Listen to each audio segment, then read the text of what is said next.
Oh yeah, what's your name? How old are you? And in which year were you the choir leader? My name is Nisal Pathiraja. I'm 25 years old and I was the choir leader in 2018. Oh yeah, what made you join the choir? Were you inspired by something, or did your friends ask you to join? It's a bit of both, actually. Both myself and my friends were a part of the primary orchestra. We all played the recorder, and then there was an event we were part of, the band fiesta, uh, where we saw the Royal College Choir performing the Michael Jackson medley at Navarangahala. So we couldn't witness it to our eyes, but we saw it on a big screen in front of Miss Priyanti's room. So in that, one of my friends were like, "Man, I'm gonna join choir next year when we will be in grade 6."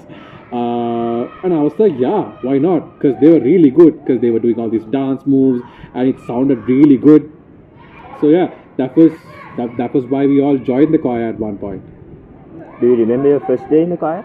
I do actually. I remember my auditions. It was done by Sanjita here.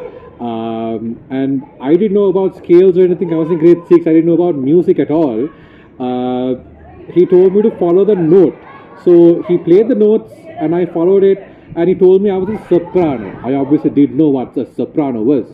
So I went and told my mother. So our parents to stay outside until we were done with our auditionings and everything. So when I went out, I told my mother that I'm a soprano. Obviously, she didn't know what that was. I didn't know what that was, but I was happy about it without knowing what that was. And then on the week after our first practice, I didn't know where I had to stand because I knew I was a soprano. I didn't know what that was. So I went and stood with the altos because some of my friends were in the alto section. But later on, I knew the difference between alto and soprano and then tenor bass. Yeah, that's what happened. That's how it all started. As you know, a lot of people usually don't continue to stay in the choir for so long. Okay. What motivated you to stay in the choir for so long? Well, not just me, but my batchmates as well. It was how those ayahs conducted the practices. It was so good. It was legendary, I have to say.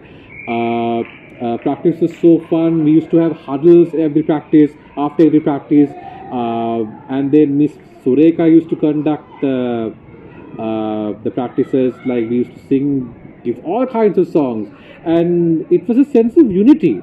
And all these ayahs kept on saying that we are the best choir in the world. We are. They used to write. They used to write. RCC will be the best choir in the world. We didn't have a whiteboard; it was just a blackboard. So in a chalk, they used to write RCC to the top of the world and things like that. So it was a sense of unity that got me stuck with choir. Yeah, and it was at one point the main thing I was doing with choir in school, with scouting and everything else I was doing in school. But choir had a special place in my heart. It still does. Yeah, so thanks to those ayahs and Miss Sureka and Miss Priyanti, how they conducted the choir and the sense of unity is what made me and my batchmates stay in the choir. What challenges did you face when keeping choir members motivated throughout the year? It's not a very easy task to keep all the Mallis motivated throughout the year. Yeah. So how did you balance it? Well, so balancing motivation and their dedication towards the choir depends on the leader. So as a choir leader, you have to be more assertive to the choristers. Like you can't be like going on a mad rampage or anything, but there has to be a middle line. There has to be a good silver line between it's like a good cop, bad cop kind of scenario. But it's not technically that, obviously, because as a choir leader, your main job is to lead the choir, make sure they are singing properly. You have to help Miss Sureka, the director. We have to conduct the practice when Miss Sureka is unavailable, and just in a sense, just make sure that you continue the traditions of the choir, because choir is extremely old, and there are a lot of people who have supported the choir, who will support the choir.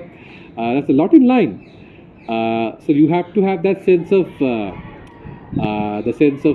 dedication, the sense of yeah, just be more assertive to the choristers, and you have to know that you will be there for them because they're your choristers and you're their leader, and you have to listen to what the members are saying. You have to listen to what your assistant choir leader is saying, the chairman, the secretary, the treasurer.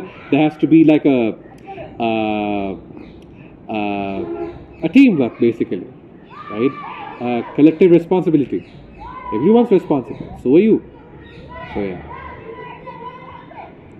How did you maintain your own growth while leading choir and balancing your personal life? Because unless other years, in your year, you were actually doing your A-levels. I was. Yeah, so how did you balance your A-levels while, Yeah, it was extremely hard. So both myself, Yashanka and Nipun, we were all doing our A-levels together, right? The reason we got into those positions because we didn't have a lower batch. So we had to take over because the batch coming after us, they needed more training because there was a lot in line and too much to lose also. So we thought that why not? Maybe we can balance it, right? And we were flying in the dark. We were flying blind. We didn't know what we were doing at one point. So, but we were together because whatever we were doing, we did it as a team. We got our help with other members. Our other members helped us. Our parents helped us. Priyanti, Miss Sureka, they all helped us to balance everything. I remember, so balancing A-levels and choir games is not easy at all because I remember I had to take my master guide past paper books with me to South Africa, and I was doing past papers on the plane, and I couldn't focus at all. I was writing the answer and I was falling asleep because it was so hard to maintain both things. And when we came back to Sri Lanka, we only had like a couple of weeks left to A-levels. So we all passed. Thank God we all passed. So I think we were blessed to have that year that all of us passed our exams, and we also won 3 silver medals that year, which is just mind blowing. And So it's not very easy to keep discipline. How did you maintain discipline throughout your year as a choir leader? Well, I don't want to get into the specifics on on how I and Nipun and Yashanka conducted the practices. All I have to say is that a choir leader or anyone who's conducting a practice has to be assertive, right? Whatever you're saying, people must listen, and they have to maintain silence when Miss Priyanti is talking, Miss Sureka is talking. So to maintain the silence, you have to have a good backing also. So the seniors of the choir also have a responsibility as well, right? So it's up to the choir leader, it's up to the assistant choir leader and the members of the choir just to maintain each other. If it's a choir, it's a collective responsibility. That term I have to emphasize on. A choir is a team, right? It's not all up to the leader. It's up to everyone. Because the whole essential aspect of a choir is to sound like one person, right? You have to sound like Royal College because you are the Royal College Choir, right? So in that aspect, all I have to say to maintain discipline, it's all up to the assertiveness of the person who is conducting practice, and it's up to the ordinary member of the choir. So we all know your year was something different, special. Royal College Choir won 3 silver medals. Can you please share a story with us? Well, how the journey was and all the stuff you all went through. Yeah. The thing is, it was a once in a lifetime experience because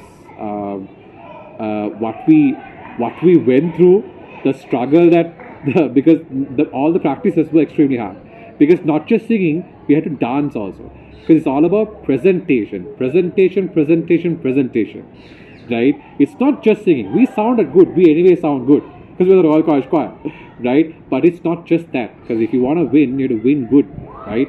And so presentation also matters, and the dedication that all our members gave, and Miss Sureka gave, and everyone who accompanied us, the parents, the accompanists, I have to mention the accompanists as well, they were all a part of the win, right? As well as the old choir leaders, they also came and supported us. They gave their speeches, and I remember at one point, so we used to have all these huddles. After every single practice, we had a huddle. And then we discussed on what we could have done to make that practice better. Every single practice we did that, right? And we made sure like everyone voiced out their opinions. So it's not just the leader who is speaking. It's not just the seniors, but everyone, even the small Malis. Everyone has a voice, right? And they have to tell what they think in the huddle, because there's no judging. Everyone's united in a choir, right? So I remember at one point I had to the support that we got from the old boys. At one point, when we were leaving from school in those buses, Asella came to me and he handed me his watch. And he told me that everyone's counting on me, counting on us. And whenever I look at the watch, the time is the Sri Lankan time. And whenever I look at the watch, I just, know that everyone's counting on me, counting on everyone, because we're trying to achieve a dream of all those ayahs have been writing on the board, of all those dreams of becoming the best in the world. It seemed impossible at that time, but we were trying to achieve something that was impossible, and we did. So after all the struggle that we went through, after all the parents' meetings, after all the administration parts, after all the stories, after all the literally blood and sweat and tears, and the sacrifices, all 40 of us, we became just one big family. Because it's once in a lifetime experience. We just became one big family. Whenever we meet, we talk about our experiences there. But even now, it still feels like yesterday. It was a very good experience, at least for me. And anyone who was a part of it, for me, it still feels like yesterday. Yeah. Were you and the others very confident that you all will win this thing? We were. I mean, we had our doubts, I can't deny. We had our doubts. But I believed in us. Like everyone else who believed in us. After when Asella gave me that watch, and then after all the motivational talks that were given to us by the choir leaders, past choir leaders, and then our immediate seniors, Miss Sureka, Miss Priyanti, and the teachers who were accompanying us, they were the backbone of this win, right? And the accompanists, because we wouldn't have won unless it was for the accompanists as well, right? Yeah, so that's what I have to mention. Aya, how did you feel the moment you all got to know that you all came second place? Well, it was a surreal moment, right? Because we didn't expect a medal at all, I have to say. But we were confident that we did really good, because everyone was like enthusiastic about our performances. And at one point, I remember we did our cultural performance, and afterwards the entire hall just stood up and they were like applauding us, and it was like a very proud moment, right? And then afterwards, I remember for that specific category, Nipun, myself, and Miss Sureka, we went on stage with the other teams as well, and we hear the teams that won bronze medals, and then when they stopped giving away bronze medal, we were like, wait, did we get silver medal? We were like, okay, wait, we didn't get the bronze medal. We must have won silver medal, right? So we didn't communicate this. Obviously, we communicated this without words by just looking at each other. Because I was looking at Nipun was looking at Miss was looking at me. So we like just eye contact, right? We're like, oh my god, we didn't get bronze. So and then they started going on silver 2, silver 1, silver 3, and then at one point they told us Royal College Colombo from Sri Lanka, and then we were like, wait, we got silver medal, that's insane. So we went forward and we got the silver medal, and we can see from afar we can see all our boys clad in black, clad in white, right? Waving the Sri Lankan flag, waving the Royal College flag, and we were like, I remember we held the medal like this, and we were like it was crazy, bro. It was crazy. That moment was like you can't explain it because it was surreal. Everyone was like applauding because what we did there was very unique. It was very unique, and we were so proud about ourselves.